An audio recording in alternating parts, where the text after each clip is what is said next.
Bonjour à toutes et à tous, j'espère que vous allez bien. On se retrouve pour une nouvelle vidéo et une lecture vraiment particulière, je pense assez inédite, que j'ai décidé de mettre en place au moment de cette nouvelle lune en Vierge. D'ailleurs, il y a deux nouvelles lunes en Vierge, si le symbole n'était pas déjà assez fort, qui vient ouvrir là un cycle qui touche pas seulement notre quotidien, mais qui appuie sur nos zones de fragilité les plus profondes. Donc elle nous demande de réorganiser, de purifier, de nous regarder en face, parfois sans filtre, et en même temps, elle nous ouvre une porte magnifique de guérison. Alors, on va pas être sur un horoscope classique, c'est-à-dire que moi, je vais croiser l'astrologie karmique, les tirages, la numérologie et mes ressentis pour vous donner une lecture à la fois concrète et vibratoire sur sur ce cycle lunaire, donc à peu près la fin août, hein, jusqu'à fin septembre, et on va aller voir comment ça se joue pour vous dans vos relations, dans vos projets, dans votre monde intérieur. Et je commence déjà par une lecture générale pour que vous puissiez bien comprendre tous les enjeux. Alors pour ceux qui ne me connaissent pas, donc je m'appelle Nadège, anciennement la chaîne L'Essence éveillée avec près de 45 000 abonnés, qui a été piratée, j'ai été interdite de YouTube, on m'a tout volé, etc., etc. Tu peux regarder dans les différentes vidéos ou sur mon site si tu veux en savoir plus.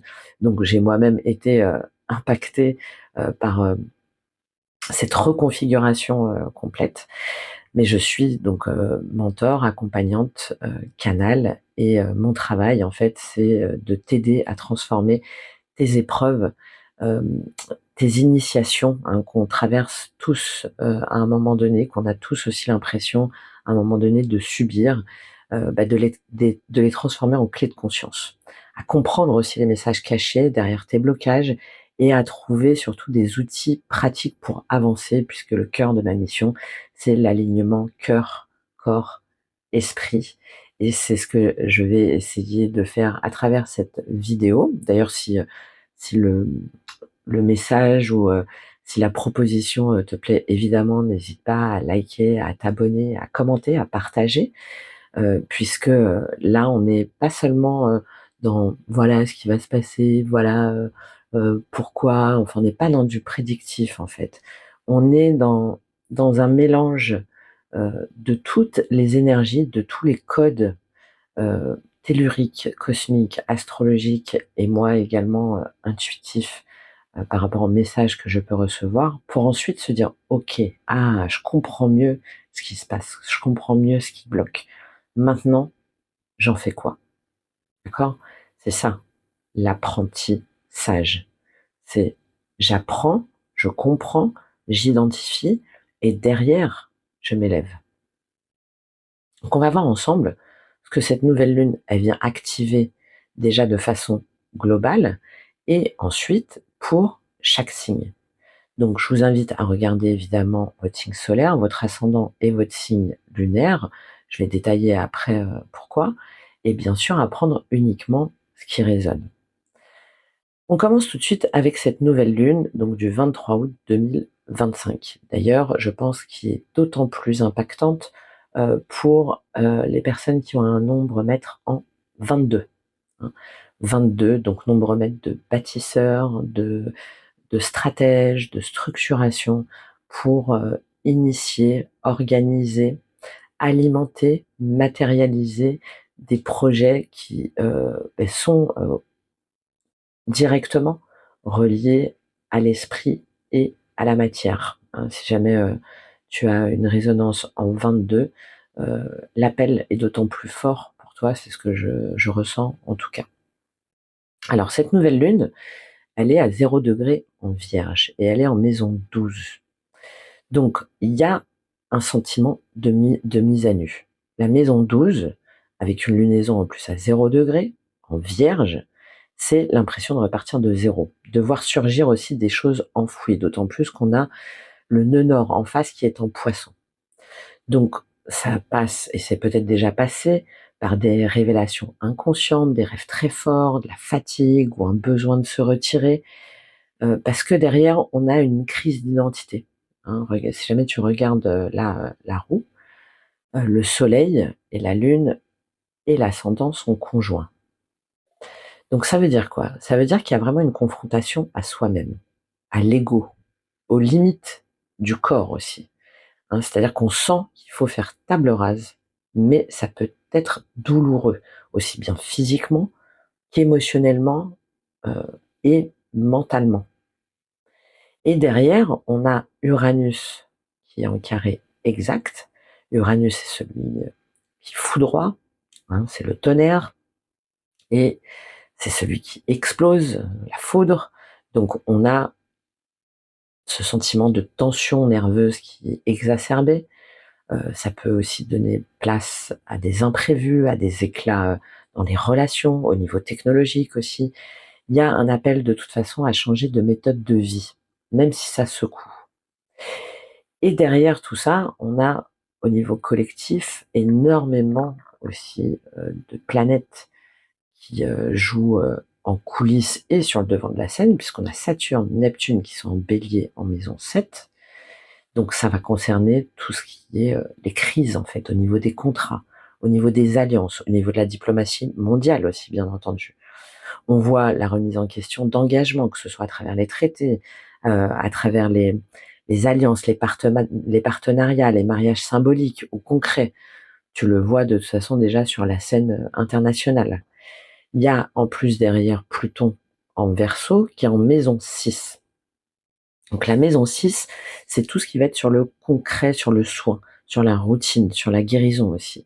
Donc il y a des bouleversements dans l'organisation sociale, le travail, la santé publique, les systèmes collectifs, hein, donc en lien avec cette maison 6, donc tout ce qui va être les hôpitaux, mais aussi l'intelligence artificielle, le numérique, les syndicats avec Pluton en Verseau, qui donne une idée de transformation, de libération, de révolution. Et il y a également Lilith en Scorpion, donc déjà depuis le mois de novembre dernier, et là Lilith est en maison 3, donc tout ce qui va être au niveau de la communication, donc ce qui donne une parole assez tranchante, de dévoilement, de révélation taboue aussi, de vérité occultée, cachée, qui remonte dans les médias et l'information. Aussi bien d'un point de vue collectif, mais aussi, du coup, forcément, toi, en tant qu'individu, dans ta vie de tous les jours. Donc il y a vraiment un grand passage de nettoyage karmique où le carré, tous ces carrés là de Uranus, Pluton, ce nœud nord, donc qui crée une forme de chaos apparent et qui force en fait chacun à redéfinir son service, comment on veut rendre service, comment on se rend service, son service au monde et à laisser mourir d'anciens schémas. C'est le challenge, le défi de tout ce cycle, puisque ensuite, je vais te mettre donc la nouvelle lune du 21 septembre 2025 pour que tu vois un petit peu les mouvements, qui là sera à 29 degrés en Vierge, mais dans la maison 6.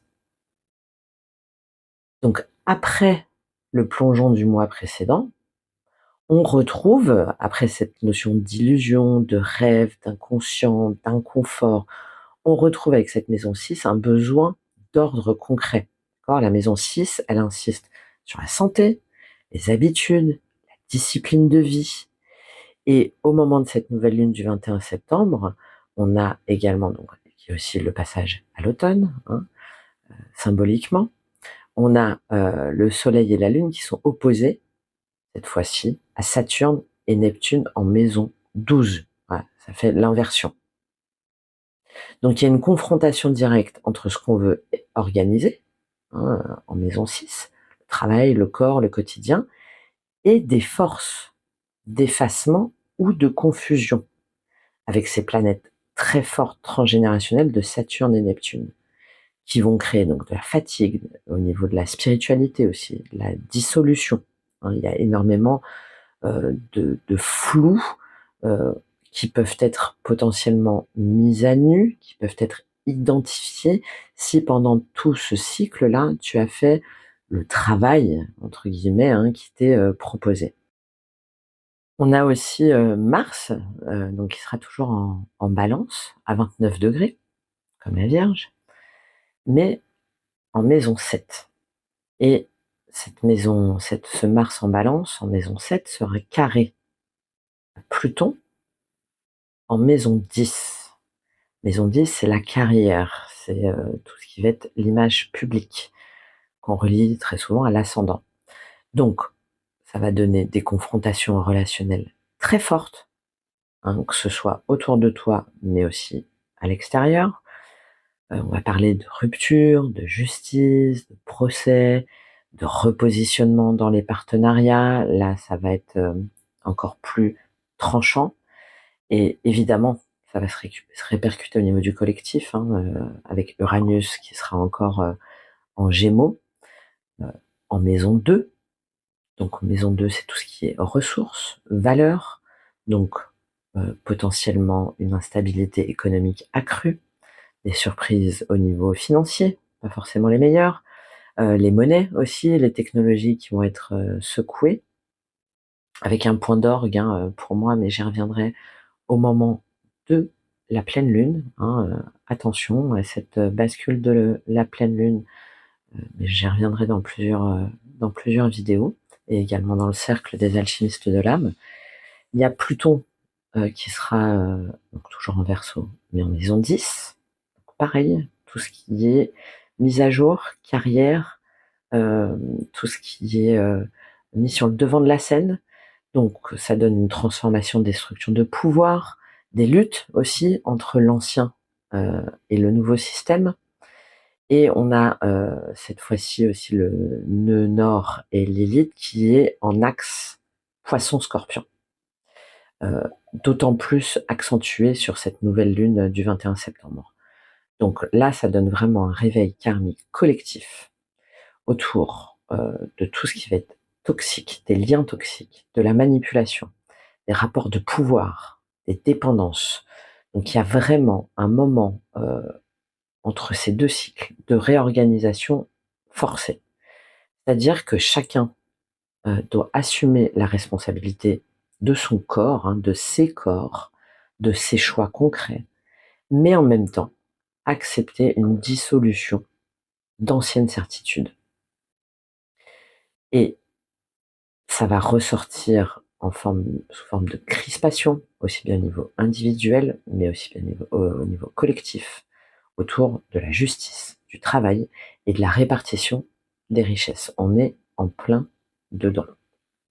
Je parlais dans une ancienne vidéo, je mettrai les liens de l'épée de lumière, du chevalier qui est adoubé, du féminin qui tend la main, mais c'est ça en fait.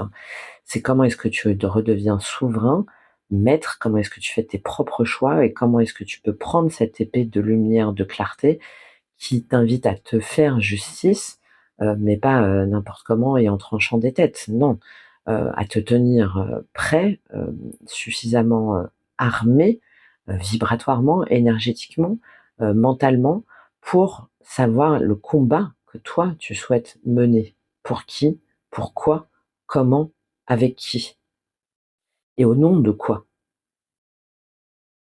C'est cette évolution entre les deux nouvelles lunes. C'est-à-dire qu'on commence par un plongeon intérieur qui a déjà été très, très significatif sur l'été. Donc un plongeon intérieur dans cette 12e maison, comme je l'ai dit, une mise à nu et un nettoyage qui réveille les ombres, les secrets, les failles dans le corps, le psychisme. J'ai fait une dernière vidéo sur ce message aussi des Pléiades et d'apprendre finalement à danser avec le chaos, à danser avec l'ombre. Et on arrive un mois plus tard à une exigence d'ancrage dans la maison 6, c'est-à-dire qu'il faut trier, purifier, structurer, mettre en ordre sa vie et ses relations. Je parle presque de façon militaire parce que c'est presque ça. C'est maintenant j'avance. J'ai mis au point ma stratégie, j'ai mis au point mon plan. Je ne veux pas gagner à tout prix. C'est pas ça. C'est à quel prix je veux gagner et surtout quel est le prix, la récompense que moi je veux aller chercher, pour laquelle je veux me battre, qui vaut le coup. C'est tout le questionnement de ce nouveau cycle et qui va impacter évidemment tout le monde, quel que soit ton signe. Et c'est là que c'est intéressant, parce qu'avec le tarot et mes intuitions, plus cette configuration astrologique, j'ai même envie de dire cosmique pour le coup, ben, ça va te permettre de voir comment est-ce que ça joue davantage pour toi et de comprendre ce que peut-être tu n'arrives pas à éclaircir ou à mettre en lumière. Donc, on va aller voir au niveau de la lecture générale, là, ce qui se passe en début de mois, là, en début de cycle, ce que tu veux le plus, qui va t'aider, ton défi. On va voir au niveau relationnel, sentimental, au niveau matériel, financier, professionnel, comment ça se passe dans ton monde intérieur, spirituel, et comment tu termines le mois. Il y aura un conseil final avec l'oracle karma.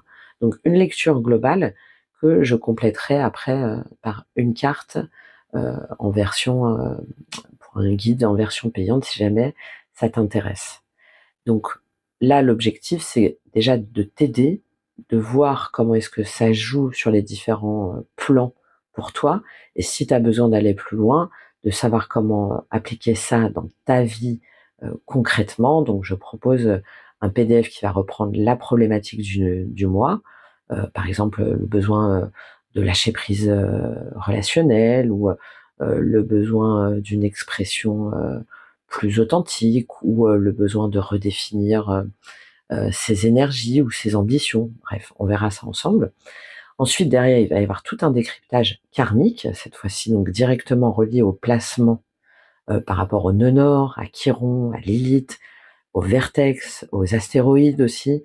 Donc ce que ça raconte sur ta mission de vie, sur ton lien, sur tes liens, sur tes positionnements. On va aller voir comment ça se passe au niveau des symptômes concrets, au niveau du corps, au niveau des émotions, au niveau des comportements, au niveau des rêves éventuellement, pour que tu puisses davantage ancrer ce que tu vis.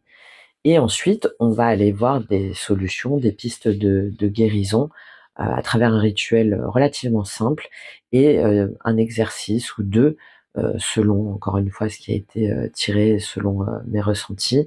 Ça peut être de la PNL, pratique narrative, la gestion des émotions, un questionnement, enfin différents exercices que je peux te proposer par rapport à mon expérience, et une phrase vibratoire, un mantra qui va être directement associé à ce conseil de l'oracle karma, sur lequel j'irai en détail dans le PDF, pour pouvoir connaître en fait euh, tes énergies du mois et savoir comment est-ce que tu peux avancer. Et évidemment, je te propose aussi une lecture personnalisée à partir de ton thème, donc qui est bien entendu unique, ou un accompagnement. Tout ça se trouve en description, et sur mon site, tu peux bien entendu aller voir euh, comment est-ce que finalement moi je peux te faire descendre dans les coulisses, hein, si jamais je devais résumer, pour remonter ensuite avec avec un plan clair, hein, d'accord? C'est-à-dire comment est-ce qu'il y a une forme de chantier intérieur là, on démonte les murs, on voit la poussière, et puis à la fin on reconstruit avec de nouvelles fondations. Et c'est ce à quoi ce cycle t'invite, hein, à l'épuration, la mise en ordre et la vérité nue. Alors, pourquoi est-ce que ça peut être intéressant pour toi de regarder tes 3 signes? Puisque le signe solaire, c'est vraiment ton axe de vitalité, c'est ton «je suis», hein, c'est ton identité, et le signe solaire va montrer là où tu veux rayonner consciemment dans ta vie. Donc ça va donner une lecture sur ton élan principal. L'ascendant, lui, c'est c'est ton interface avec le monde, c'est ta manière de commencer les choses, c'est ce que tu montres aussi parfois au monde, la façon dont les gens te voient. Et les transits, là, ils touchent ici ta façon d'agir, de réagir, de t'incarner. C'est souvent très concret, en fait, hein. C'est pour ça que c'est très important aussi l'ascendant, par rapport à ton corps, à tes choix visibles, à ton quotidien. Et le signe lunaire, bah, c'est ta vie intérieure, tes émotions, ta sécurité affective, éventuellement tes blessures, tes peurs. Donc quand on regarde que le solaire, bah, on passe à côté de tout un pan émotionnel qui pourtant, très souvent, dirige tes décisions. Donc le soleil, Le solaire, pardon, c'est ton chemin conscient. L'ascendant, c'est comment ça se manifeste dans ta vie extérieure. Et le lunaire, c'est comment tu le vis intérieurement et émotionnellement. Et c'est la combinaison des trois qui donne la cohérence et qui permet de vraiment comprendre comment ce cycle va te traverser. Et comme j'ai dit, évidemment, c'est propre à chacun, mais ce qui peut être intéressant et ce que moi je te propose, mais toi aussi, tu peux essayer de regarder comment ça joue pour toi si tu t'en sens l'élan, euh, c'est de voir en fait où se trouvent les différentes planètes. Donc les planètes, ça va être c'est un message au niveau énergie, hein, chaque planète a une énergie particulière. Ensuite, dans quelle maison, c'est-à-dire dans quel secteur ça se joue, dans quel signe, donc comment ça s'exprime, et ensuite les différents aspects qui, eux, vont donner les points de tension ou de fluidité, hein, selon que c'est des carrés, des trigones, etc. Alors si jamais on prend un exemple, je vais te donner un exemple concret là sur ce cycle. Pour les vierges et les béliers. Donc avec une nouvelle lune à 0 degré en Vierge maison 12, qui est en carré Uranus Gémeaux en maison 9. Alors, pour les Vierges, donc on a un début de cycle très intérieur. Et c'est le cycle des Vierges. D'accord ? Donc, maison 12, fatigue, inconscient, nettoyage.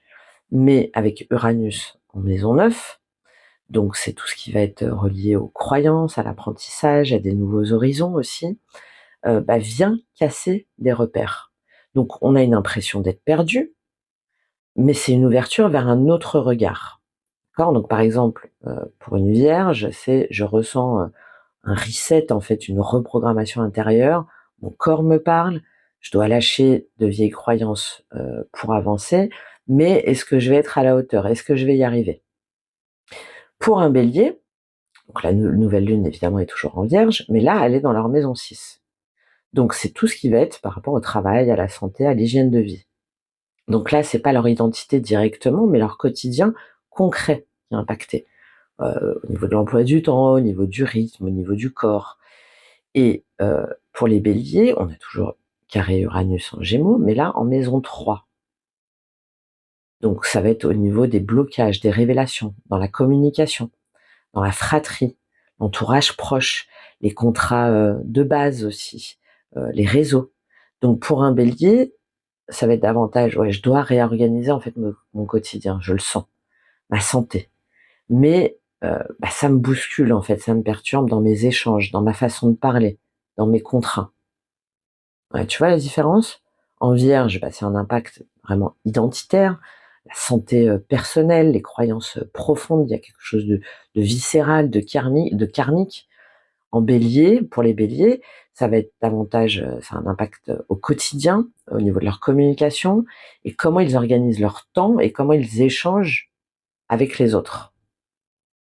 Voilà, pour te donner un petit peu un aperçu, de voir l'intérêt euh, de croiser tous ces éléments, alors sans y passer des heures, hein, évidemment, hein, mais je trouve ça très pertinent, l'astrologie, la numérologie karmique, parce que ça permet vraiment de comprendre plus en profondeur comment ça se joue dans tes boucles karmiques et de sortir, d'avoir les outils justement pour sortir de cette boucle.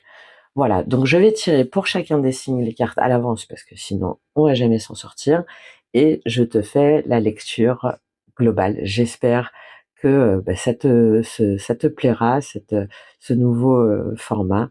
Encore une fois, je t'invite à partager, à liker, à soutenir mon travail, bien entendu, et on se retrouve tout de suite pour ton signe.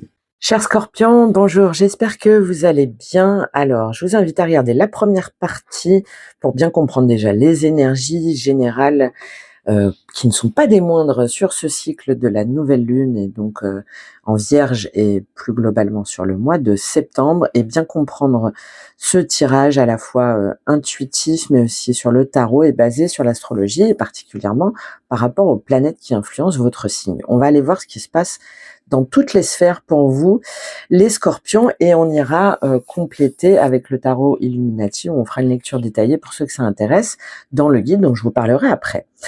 Alors, j'ai un premier message, mais évidemment qui ne va pas concerner tout le monde.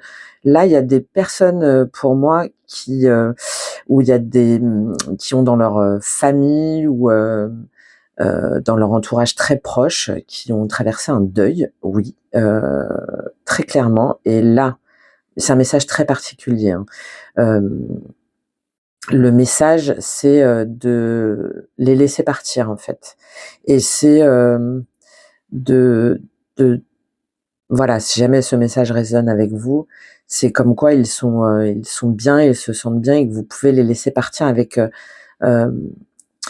sagesse et avec douceur, parce que là où ils sont, ils se sentent bien, et ils vous invitent à vous sentir vous aussi pleinement dans votre vie, à vivre votre vie, en fait. Voilà, alors ça va pas parler à tout le monde, évidemment, mais je devais passer le message. Il y a aussi beaucoup l'idée où il y en a certains, peut-être vous sortez de maladie ou d'une période très difficile physiquement, et il y a aussi ce message de saisir, on va dire entre guillemets, cette période de convalescence pour pleinement reprendre toutes vos capacités, pour pleinement reprendre le pouvoir sur votre vie, comme si finalement cette maladie, cet arrêt, c'était une opportunité pour vous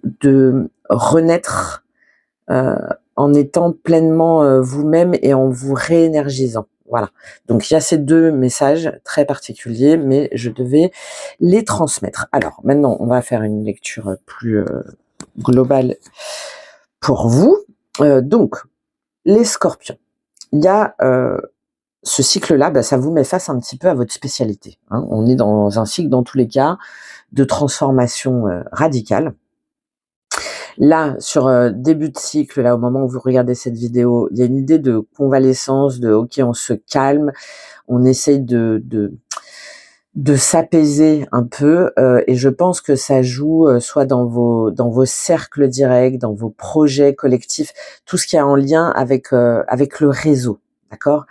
Et vous avez pendant ce cycle-là Uranus qui est en Gémeaux, et vous qui secoue en fait vos liens profonds, mais aussi vos secrets. Là, c'est tout ce qui est secret, tout ce qui est caché pour vous. Et vous allez vous rendre compte au fur et à mesure du mois, du cycle là, que c'est pas possible pour vous de continuer dans des alliances, dans des partenariats qui sont pas clairs. Et tout ce qui repose, votre défi, c'est le 7 d'épée. Pour sortir de ce 5 de coupe. Donc tout ce qui repose sur le mensonge, sur la manipulation ou simplement sur un déséquilibre qui est trop fort, qui est trop presque anti vous, hein, qui joue contre vous en fait, ça va se fissurer. Et je reviens sur cette dynamique de la santé parce que c'est très important, c'est ce qui se passe dans votre monde intérieur et spirituel avec cette reine de denier et cette ermite. Et pour moi, c'est en lien avec Saturne et Neptune qui sont dans votre maison 6, donc tout ce qui est lié à la guérison, aux soins, aux routines, au quotidien. Et donc là, vous allez tester dans votre quotidien, dans vos habitudes, dans votre façon de vivre. Et si vous avez trop tiré sur la corde, et c'est peut-être le cas pour certains d'entre vous, hein, c'est pour ça que je vous donnais ce message aussi en début de tirage, le corps, là, il vous dit stop. Et comme vous avez Lilith qui est dans votre signe, c'est tout ce qui est la lune noire, le tabou, la sexualité cachée, le pouvoir d'une façon ou d'une autre, mais qui est un petit peu vu comme quelque chose de malsain ou de toxique, ça arrive en fin de cycle là pour vous. Mais c'est toujours dans votre maison 1. Et donc c'est comme si... comme ça arrive en fin de cycle dans votre signe, c'est que c'est la fin en fait. Vous n'avez pas d'autre choix que d'affronter votre intensité, vos désirs, vos parts tabous et peut-être les situations dans lesquelles vous êtes mis face à des personnes qui vous ont confronté à ça. D'accord? Et là, sur ce cycle-là, vous pouvez plus les cacher et il est temps de les assumer pour de vrai, que ce soit en y mettant fin ou au contraire en les assumant pleinement. Donc la problématique là pour vous, elle est claire, c'est est-ce que je reste prisonnier? De toute façon, ça va pas pouvoir se faire avec cette tour, de structures qui sont bancales, qui me rendent malade en fait d'une façon ou d'une autre, ou est-ce que j'accepte la fin pour retrouver ma vraie puissance? Donc, on a cette signature pour vous de Lilith, d'Uranus, donc de changement, de Pluton aussi, de transformation, de mort, qui est caractéristique de votre signe, mais là, qui arrive un petit peu à son point d'orgue. Et c'est en gros, c'est terminé, tu peux plus cacher qui tu es. Voilà. Beaucoup de cartes d'épée, 7 d'épée, 10 d'épée, des cartes de fin de cycle qui montrent vraiment qu'il y a un effondrement de toute façon, de schémas toxiques, de fausses vérités, de croyances limitantes, et qui vous poussent en fait à un recentrage spirituel, pour sortir d'une lumière en fait, d'un soleil, de quelque chose de mal aspecté en fait pour moi. Bon allez, on va aller voir ça tout de suite. Début de cycle, vous avez la tempérance. La tempérance, alors c'est peut-être relié à un signe du Sagittaire, pourquoi pas, vous attendez peut-être cette période du Sagittaire, donc fin novembre, début décembre, où vous avez une dynamique Sagittaire. Bon, ce qui est intéressant, c'est que Lilith en Scorpion passe ensuite en Sagittaire, donc peut-être que ça peut vous parler. C'est cette idée de guérison. La tempérance, on fait preuve de sagesse, elle est tombée de façon instable. C'est pour ça que je la vois dans un entre-deux. C'est-à-dire que vous essayez de rééquilibrer vos énergies, vous essayez de laisser passer, de laisser couler, de recalibrer aussi peut-être votre communication. Enfin, il y a une idée de guérison, mais qui est fragile. D'accord? Donc, on veut retrouver l'harmonie, mais il y a trop, c'est comme s'il y avait trop d'excès derrière, trop de choses à digérer, trop de débordements émotionnels, et du coup, ça tient pas. Donc, peut-être que vous essayez de jongler encore entre votre vie pro et votre famille, peut-être que vous essayez un petit peu d'apaiser les choses, de mettre un petit peu du baume, peut-être que par rapport aussi à des cercles d'amis, mais en fait, vous sentez qu'il y a tout qui se fissure. D'accord? Et je pense que ça s'est activé notamment là sur ces 15 derniers jours, où vous voyez bien qu'il y a des alliances, qu'il y a des projets, qu'il y a des choses qui vous soutiennent vraiment, mais qu'il y en a d'autres en fait où vous vous sentez trahi, où vous vous sentez pas à votre place. Et c'est pour ça que vous essayez encore un petit peu, bon gré mal gré, de tenir, de communiquer, de tempérer, mais je pense que c'est assez compliqué. Pourquoi? Parce que ce que vous voulez le plus, c'est le soleil. Ce que vous voulez le plus, c'est y voir clair. Voilà. Vous voulez y voir clair, que ce soit dans une situation, dans un projet de vie, je pense que c'est dans votre entourage global. Vous voulez retrouver un amour sincère. Vous voulez retrouver une forme de reconnaissance. Vous voulez aussi avancer vers votre soleil. Vous voulez retrouver une joie intérieure. Vous voulez retrouver du plaisir. Mais vu le reste du tirage, ce soleil, c'est plus une quête qu'une réalité. C'est-à-dire que vous cherchez enfin à être vu, aimé, compris, mais au fond, il y a peut-être un besoin de reconnaissance intérieure que vous projetez à l'extérieur. Et c'est pour ça que vous n'arrivez pas à le trouver, ce soleil. Le soleil, c'est relié aussi à une joie, en fait, qui est pure, qui est innocente. C'est très enfant intérieur, en fait. Et je pense que c'est parce que vous n'allez pas regarder ce que vous crie votre enfant intérieur, que vous allez peut-être rechercher comme si vous disiez, bah maintenant c'est bon, je mérite d'avoir le soleil, je mérite d'avoir la lumière, je mérite de... Oui, mais je pense que ce sera possible une fois que vous aurez fait un deuil, une fois que vous aurez fait la lumière sur quelque chose qui, au contraire, vous empêche d'avancer vers ce soleil. Pourquoi? Parce que ce qui va vous aider, c'est le 5 de coupe. Le 5 de coupe, c'est l'énergie du deuil. Donc, peut-être le message, comme je l'ai énoncé là en début de tirage pour certains, c'est de terminer votre deuil. Il y a peut-être quelque chose sur lequel vous voulez passer trop vite, alors qu'en fait, là, on vous dit, ok, pourquoi est-ce que vous vous sentez dans une énergie de perte, de désillusion? Pourquoi est-ce que vous avez l'impression de manquer, de ne plus jamais pouvoir retrouver ce soleil? Paradoxalement, en fait, c'est la douleur d'un manque ou d'un échec qui va vous libérer. Par exemple, la rupture d'une amitié, de laisser partir quelqu'un, encore une fois, d'un couple, avec ce roi de bâton que je sens pas de façon très positive, d'une alliance, d'un partenariat, qui vous permet en fait de voir clair et de vous recentrer. Quand vous avez votre nœud nord en poisson, donc pour tout le monde, c'est-à-dire ce vers quoi vous devez tendre, en maison 5, relié à la joie, à l'enfant, à l'amour, à cet enfant intérieur, en fait, à la créativité, très lion, en fait. C'est je m'amuse, je m'exprime, mais avec la dynamique du lion un peu négative, c'est-à-dire pour qui, pourquoi. Il y a quelque chose par rapport à l'ego, là, à comprendre. Donc, en fait, ce 5 de coupe, il vous pousse à vous ouvrir à quelque chose, à vous ouvrir aux 2 coupes, à quelque chose de plus pur, de plus intuitif, de moins contrôlant aussi. Peut-être que ce qui va vous aider, c'est de vous dire, ok, de cet échec, de cette douleur, de ce deuil, regardez, on essaye. Il y a quelque chose qui essaie de vous tirer vers le bas, alors que le nœud nord en poisson, en maison 5, vous dit, arrête de te laisser tirer vers quelque chose qui t'engloutit.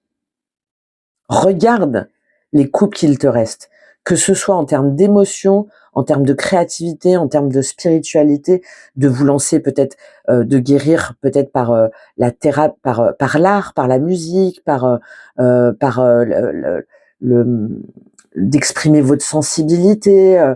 Alors qu'en fait là, il y a une idée de tout garder sous contrôle et de taire aussi, de taire vos émotions, de taire votre tristesse.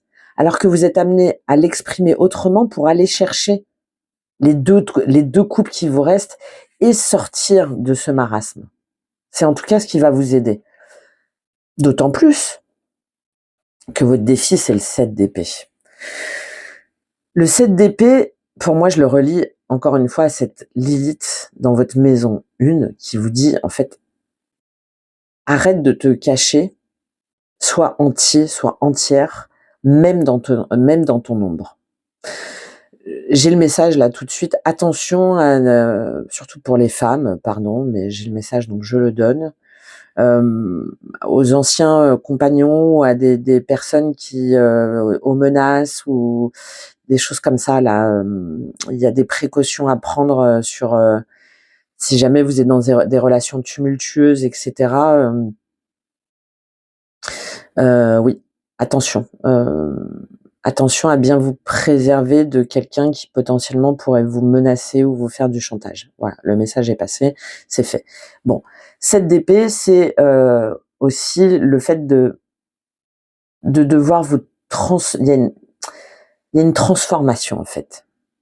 Comment est-ce que vous pouvez transformer votre rapport à votre foyer, à vos racines, à la famille? Comment est-ce que vous pouvez décider d'assumer votre sexualité, votre indépendance, tout ce que vous avez envie de dire mais que vous n'osez pas dire, tout ce que vous avez envie d'exprimer mais que vous n'osez pas exprimer parce que vous avez peur d'être rejeté, parce que vous avez peur de pas être compris. C'est ça en fait votre défi. C'est de dire par exemple, moi voilà qui je suis, voilà ce que je veux, voilà ce qui me plaît. Et je m'en fous si la famille me juge, en fait. Ça peut être ça, par exemple. C'est de ne pas retomber dans le piège des manipulations, des non-dits, des mensonges et des stratégies cachées, en fait, et de ne plus fuir derrière une forme de dissimulation ou derrière des personnes qui essaieraient de dissimuler des choses ou de vous manipuler, hein, ça peut être dans un sens ou dans l'autre, et de vous confronter à tout ce que ce 7 d'épée révèle de votre vérité intérieure. D'accord? Dans l'autre sens, ça peut être de ne pas rester dans une relation par confort tout en sachant que ça mène à rien, tout en sachant que vous vous trahissez vous-même. Ça peut être aussi le cas dans votre sphère matérielle professionnelle. Hein. D'accord? C'est pas que sentimental. Là. C'est en tout cas votre défi. Et de vous rendre compte que si jamais il y a un projet, une situation qui est basée en fait sur des mensonges, ben, de le faire éclater. Vous voyez? Quel autre signe ça? C'est les lions, tiens. Les lions, ça a eu du mal aussi. Waouh.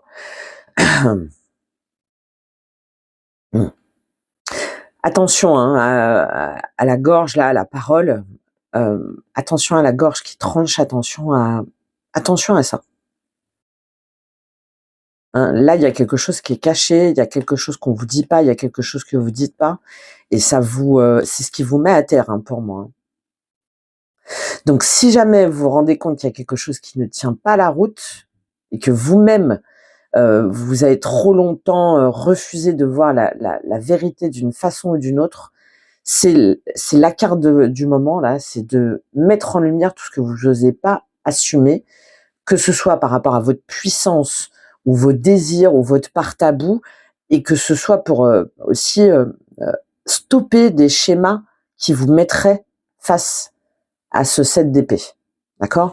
De faire face à votre intensité et de choisir pour l'assumer, la transformer et ne plus souffrir surtout. Hein. Très important là pour vous. Ok. Relationnel, sentimental, vous avez le roi de bâton. Alors ça peut être, surtout avec cette dynamique du soleil, relié à un signe de feu, hein, bélier, lion, sagittaire, oui. C'est le roi de bâton, il est tombé un peu de façon très explosive. Donc pour moi, c'est de revoir votre rapport à l'autorité masculine, peut-être un compagnon ou un ex-compagnon ou quelqu'un que vous voulez absolument voir revenir, ou cette part de vous aussi du roi de bâton. Le roi de bâton là, c'est l'autorité, c'est je suis un homme, c'est très waouh, c'est moi le mâle, voilà. Je le vois comme ça moi. Très passionné, beaucoup de charisme, mais qui est utilisé de façon toxique là pour moi. Surtout la vue comment j'ai failli m'étouffer avec ce 7 d'épée, de domination, de manipulation, de jeu de pouvoir, de je suis le maître en fait. Donc ça peut représenter un partenaire qui prend trop de place ou qui impose et malgré tout que vous continuez à laisser revenir dans votre vie ou dans votre énergie, oui.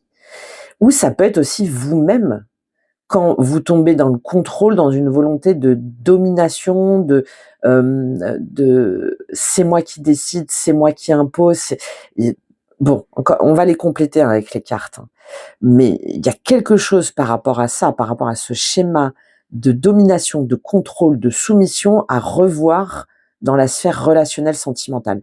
Si c'est pas sentimental, ça peut être aussi une image hein, que vous avez de la façon d'aimer par rapport à un père ou par rapport à des expériences ou par rapport à votre entourage qui n'est pas aligné avec votre énergie dans tous les cas. Voilà. Au niveau pro concret, la matière, enfin tout ce qui va être le financier aussi, voilà, de ce qui se passe réellement, vous avez la tour. Bon, évidemment, ça peut être en lien avec ce roi de bâton. Hein.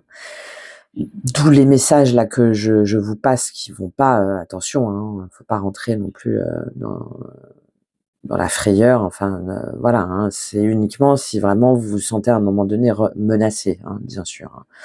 Hein. Et je pense que c'est important parce qu'on sait à quel point il y a encore, en termes de violence, enfin bon, voilà, je passe. La tour, c'est de toute façon, ça s'effondre. Il y a quelque chose de fatal auquel vous ne pouvez rien faire. la fin d'un travail, la fin d'un foyer, la fin d'une structure aussi. C'est avant tout la fin d'un système de croyances, d'accord? L'effondrement d'un système, d'un projet, d'une sécurité, la perte peut-être d'un contrat, d'un emploi, un besoin de réorganiser peut-être ses finances de A à Z. Bon, dans tous les cas, la tour, moi, je l'aime bien parce que elle détruit cet ego-là, elle détruit cette illusion, ces masques pour reconstruire sur quelque chose de solide, d'accord? Derrière la tour, ce qui n'était plus viable, ce qui n'était plus tenable, s'effondre. Encore une fois, je vous parlais de cet axe Uranus, hein, on le voit là avec cette tour, Uranus, Lilith, Saturne. C'est tout ce qui va être en lien avec le pouvoir, avec l'argent, avec l'héritage. Donc tout ça, c'est secoué en fait. Alors il y a peut-être des imprévus, oui, dans les finances, dans les partages peut-être de biens, dans les secrets familiaux. Il y a peut-être des révélations sur un héritage ou sur un accord financier ou au niveau du travail. Mais de toute façon, ça s'écroule, mais tant mieux parce que c'est plus viable. D'accord? Donc oui, il y a des ruptures, il y a peut-être complètement imprévus, des accidents auxquels vous vous attendiez pas, mais c'est ce qui vous permet de découvrir les faux alliés en fait, les ou au contraire de découvrir peut-être des soutiens insoupçonnés parce que la tour, ça parle d'imprévu. On va aller voir, mais c'est pas forcément négatif si jamais vous laissez rentrer cet imprévu. Peut-être que vous allez réaliser que un projet, une relation, une entreprise dans laquelle vous avez mis toute votre énergie, en fait, ça vous empêche de créer votre propre œuvre, votre propre chemin. Et vous allez vous dire, mais en fait, ça y est, c'est terminé, mais pourquoi je cherche à tenir? Allez, boum, je fais exploser tout ça et je construis à partir de ce qui, moi, me fait envie. Hein. D'autant plus que dans la sphère spirituelle intérieure, vous avez la reine de denier et l'ermite. Donc ça peut être complètement ça. Hein. Reine de denier, l'ermite, les deux sont tombés, je les ai prises parce que c'est qu'est-ce qui pour moi a de la valeur. D'accord? Là pour moi, c'est directement Saturne et Neptune qui sont dans votre maison 6. La fatigue, des problèmes de digestion, des problèmes de déglutition peut-être, hein, le niveau ORL, un besoin urgent de toute façon de revoir votre hygiène de vie. Et c'est la clé de guérison de votre tirage. D'accord? Reine de denier, c'est je prends soin de moi, je prends soin de mon alimentation, je prends soin de mon énergie. Je m'accorde de la valeur, je m'accorde du temps pour moi, pour ce qui me nourrit intérieurement et extérieurement. Et c'est dans votre monde intérieur. Donc, qu'est-ce qui, moi, a de la valeur? Qu'est-ce que je veux construire? Ça peut être de faire un soin, par exemple, sur les mémoires transgénérationnelles avec cet ermite, de comprendre une énergie passée, de revenir en arrière pour voir dans quelle mesure est-ce que vous avez refusé trop longtemps d'être cette reine de denier qui assume ses désirs, qui se montre, qui assume qui elle est, qui vibre autre chose que les énergies dont j'ai parlé là, que vous soyez homme ou femme, d'accord? C'est comment est-ce que je veux m'incarner, comment est-ce que je veux m'ancrer. Il y a une reliance très forte au corps, au concret. Et avec l'ermite, ça nous parle, oui, d'introspection, de mémoire ancestrale, peut-être de mémoire du passé, de sagesse, de vérité intérieure. Donc pendant tout ce mois-ci, vous allez pour moi vous retirer un petit peu du bruit pour écouter votre propre rythme. Revenir aussi à l'essentiel, à votre essence, pour retrouver le ciel essentiel. Parce que il y a quelque chose de trop nerveux, de trop qui a fait chuter de toute façon votre énergie et vous êtes poussé à revoir votre hygiène de vie, votre rythme, votre alimentation, d'arrêter aussi peut-être les excès, de revenir à quelque chose de plus clair. Ça peut être de vous rendre compte que vous avez trop longtemps compensé peut-être par des addictions, que ce soit par rapport au travail, à la nourriture, au sexe, aux écrans. Il y a une idée de se retirer de tout ça là. Il y a une idée de se retirer de tout ça et de prise de conscience que finalement, c'est par rapport à une sagesse intérieure, à des croyances, à des mémoires, etc. Hein, on ira voir tout ça dans le guide, mais vous voyez comment ça vous parle, qui vous a empêché d'être cette reine de denier. Et que c'est en prenant la pleine puissance de cette reine que vous allez pouvoir vous sentir à votre place, bien et aligné, et terminer ce cycle. Ok ? Fin de cycle, Ben voilà, 10 d'épée. 10 d'épée, c'est la fin. Peut-être depuis 10 mois, depuis 10 ans. C'est j'arrête, d'accord? Ça me fait beaucoup penser à Mars, qui est en Balance, qui est dans votre maison 12 pour vous, à ce moment-là, donc qui est très relié à l'imaginaire. La maison 12, c'est tout ce qui va être relié très Neptune, aussi très Lune, hein, les intuitions, l'invisible. Donc Mars en Balance, là, en maison 12, ouais, c'est qu'en fait, vous allez vous rendre compte que trop longtemps, peut-être vous vous êtes senti attaqué, ou vous vous êtes vous-même auto-saboté, ou vous vous êtes senti incompris, trahi, dans l'ombre. Et c'est la mise, et c'est le fait d'être descendre dans vos ombres que ça permet de le mettre en lumière. D'accord? De vous rendre compte qu'il y a peut-être aussi des ennemis cachés, qui sont peut-être vos propres ennemis intérieurs. Et c'est cette prise de conscience avec Mars en Balance qui vous permet de réajuster les choses et de terminer avec ce cycle de 10 d'épée. De vous libérer aussi peut-être de colère refoulée. Donc oui, ça nous parle de fin, ça nous parle de chute, mais ça nous parle aussi avec les cartes derrière, c'est exactement ça, de voir dans quelle mesure est-ce que ces impulsions, ces énergies un peu autodestructrices, elles sont finalement reliées à des mémoires passées, à des liens passés, à des structures passées, d'un besoin de reconnaissance, d'un besoin peut-être par rapport à une structure, par rapport à un père, ou par rapport à une vision de la stabilité à tout prix, et que c'est cette fausse vision, cette fausse croyance, ou cette fausse comment dire, cette fausse assise, cette fausse stabilité qui vous permet d'avancer, en fait, qui vous permet d'avancer et d'évoluer dans votre état d'esprit. Donc, il y a quelque chose de douloureux, mais qui est libérateur, parce que ça vous ouvre la voie à une façon d'être plus authentique.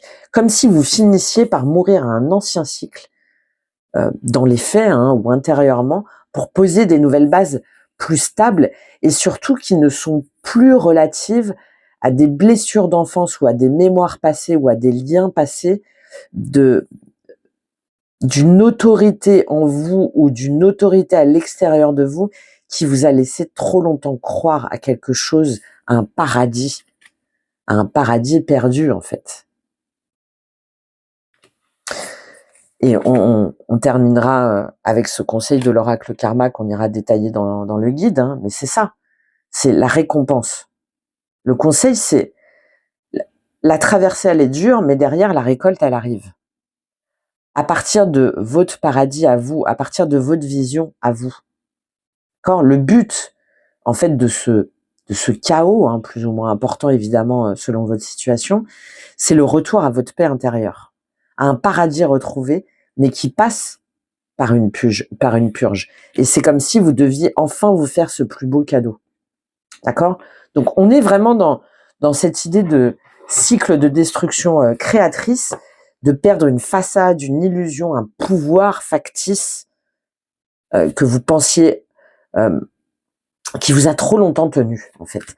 Mais c'est pour trouver, en fait, votre vraie puissance, ancrée et alignée. Elle est là, votre vraie récompense. C'est la liberté d'être vous-même, sans masque, sans manipulation. Voilà. Bon, on va aller voir plus loin. Déjà, j'espère que ça vous a aidé, évidemment, sur la seconde lecture qu'on ira développer donc dans le guide, pour voir cette vérité intérieure, ce que vous pensiez solide, ce qui semblait acquis, ce qui s'effondre, ou ce qui se transforme radicalement. Qu'est-ce qu'on a avec cette tempérance? 4 de coupe, ben ouais, voilà, exactement. Voilà. En fait, on essaie d'eux, mais il y a quelque chose qui nous ennuie. On recule l'échéance, on se sent pas bien, on se sent lesté. C'est exactement ça. Le soleil sur ce que vous voulez le plus. On le voit, hein, cette tempérance, elle est instable. Qu'est-ce que vous voulez le plus avec ce soleil? Ça rend... Eh ben, tiens, encore le soleil, mais qui est rentré dans le jeu. Encore le soleil, incroyable. Reine d'épée, 5 de denier. Et voilà, il est là le cœur de votre tirage. Je vous parlais, les blessures, le poids. Le poids d'une vision erronée de l'union, du couple, de l'investissement, C'est là, d'accord. Bon. C'est ça, ce soleil et ce roi de bâton, hein. Cette question de reconnaissance, de validation extérieure. C'est pas du tout négatif hein, quand je dis ça. Hein. C'est au contraire, c'est une occasion pour vous de retrouver un profond alignement avec vous-même. Hein. Qu'est-ce qu'on a avec ce défi, avec cette tête sur ce 5 de coupe? 4 d'épée, magnifique. Prendre le temps. Prendre le temps d'aller voir ses blessures. Prendre le temps d'aller guérir. Prendre le temps de l'introspection. Prendre du recul. Parfait. Sur ce défi avec ce 7 d'épée, et voilà, cavalier de bâton, on le retrouve. Il était en dos de deck ici. Tout feu, tout flamme. Pourquoi? Pour qui? Pour... Ok, c'est tout à fait ça. Tout feu, tout flamme. Est-ce que je reste dans le mensonge ou est-ce que j'assume ma vérité? Qui m'a menti? Qui me... attention aux messages, aux visites, aux propositions comme ça que vous attendez pas ou quelque chose comme ça. Attention à ne pas y répondre directement. Attention à ne pas replonger. Bon, pareil, on ira voir, hein, mais le message, il est important là pour moi de vous le transmettre. Hein. Donc, ouais, ça me semble vraiment important. En quoi est-ce que vous trahissez par rapport à vos alliances ou sur votre couple ou sur cette personne-là, cette dynamique très feu là en face de vous là? Ok, qu'est-ce qu'on a avec ce roi de bâton que je sens comme mal aspecté? Et voilà, 9 de coupe. 9 de coupe, la récompense, le vœu, le souhait exaucé. Comment est-ce que vous pouvez retrouver toute la dynamique du roi de bâton positive? D'assumer vos désirs, vos passions, vos envies, sans être enchaîné par la dynamique négative du tout feu, tout flamme. Et on retrouve encore cette reine de denier. Et la tour, évidemment. Et la tour. Là, il y en a où, bon, pareil, on ira voir, hein, mais il y a quelque chose par rapport à une dynamique, ouais, Neptune-Saturne. Il y a quelque chose que vous voulez pas par rapport à une emprise, par rapport à une structure que vous avez beaucoup de mal à lâcher. Bon, qu'est-ce qu'on a avec cette tour? Qu'est-ce qu'on a avec cette tour au niveau matériel, professionnel, concret? Ça tombe encore. Magnifique, l'impératrice. Waouh, magnifique. C'est ce que je vous disais. Parce que vous allez mettre en lumière peut-être vos peurs ou vous allez mettre aussi en lumière ce qui vraiment vous donne envie de créer. Ce qui vraiment vous donne envie de retrouver votre pouvoir créateur, votre pouvoir de fécondité, de gestation, toute la dimension de l'impératrice. Ouais, très joli, très joli. Mais peut-être que ça vous demande du coup de revoir complètement une stratégie si jamais vous travaillez ou de revoir complètement la place que vous avez dans vos entreprises de façon générale. Hein. Ok, qu'est-ce qu'on a avec cette reine de denier et cette ermite? Non, trop de choses. Avec cette reine de denier et cette ermite, il y a la reine de bâton qui a voulu tomber, mais qu'est-ce qu'on a au niveau de votre monde intérieur? La reine de bâton, vous irez très bien. Hein. Ça serait le pendant justement de ce roi de bâton que je vois comme mal aspecté. Qu'est-ce qu'on a avec cette reine de denier et l'ermite? Magnifique, le chariot, waouh! Magnifique. Vous voyez, c'est ça qui vous permet de bouger. C'est ça qui vous permet de sortir du brouillard. C'est ça qui vous permet d'avancer, qui vous permet de reprendre confiance en vous. Et le fou, wow, génial. Ok, fin de cycle, 10 d'épée, qu'est-ce qu'on a? Fin de cycle, 10 d'épée. Elles se remettent toutes dans le jeu. Et ben voilà, elle revient là, cette reine de bâton. la lune et la reine de bâton. C'est cette Lilith en scorpion dans votre maison là, dans votre maison 1, ça va très bien. C'est grâce à cette introspection, c'est grâce à cette prise de recul que vous allez pouvoir assumer pleinement cette lune noire sur vos envies, vos désirs, mais sans que ce soit de façon toxique. Non, c'est pour reprendre votre propre pouvoir. Très joli. Allez, on s'arrête là. J'espère que ça vous a aidé. Si vous voulez aller plus loin, donc il y a ce guide que je vous propose où on fait toute la lecture détaillée des cartes qu'on relie aux différents nœuds au niveau astrologique, karmique, numérologique. Et ensuite, on va prendre donc des exercices au niveau énergétique, spirituel. Mais là, surtout pour vous, c'est comment je reprends mes énergies, mes envies, mes besoins et comment j'assume enfin pleinement ma vibration, mon envie de créer, mon envie de profiter, mon envie de briller pour moi, par moi, et en assumant pleinement ma vérité, mes envies, et sans me laisser à nouveau déstabiliser, empoisonner même par une énergie destructrice d'une emprise en fait, d'une emprise de domination, soumission. Hein. Voilà, on ira voir tout ça. Merci d'avance pour vos soutiens, vos partages, vos likes, vos commentaires. J'espère vraiment que ça vous a aidé, que ça vous a ouvert une perspective. On se retrouve au niveau du guide. Je peux également l'adapter à votre thème qui évidemment est unique, bien entendu, où on croise avec les énergies du moment. Et il y a aussi des lectures et guidances personnalisées. Je vous laisse aller regarder tout ça en description et à prendre contact avec moi. Je vous souhaite un excellent cycle, les scorpions, de mise à nu de vos envies et de destruction de vos ennemis, hein, entre guillemets, évidemment. À très vite, au revoir.